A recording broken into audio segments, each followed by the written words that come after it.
Good morning guys. આજે જવાનું છે વડોદરા. આપણે રિક્ષાનું પાર્સિંગ કરાવવા માટે જવાનું છે. તમે જોઈ શકો છો રસ્તો. આજે રિક્ષા લઈને નીકળ્યો છું પાર્સિંગ કરાવવા માટે વિદ્યાનગર વડોદરા જવાનું.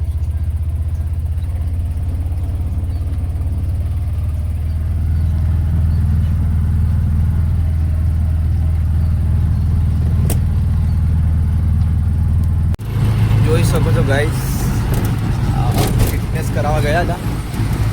પાસદ મહીસાગર નદી.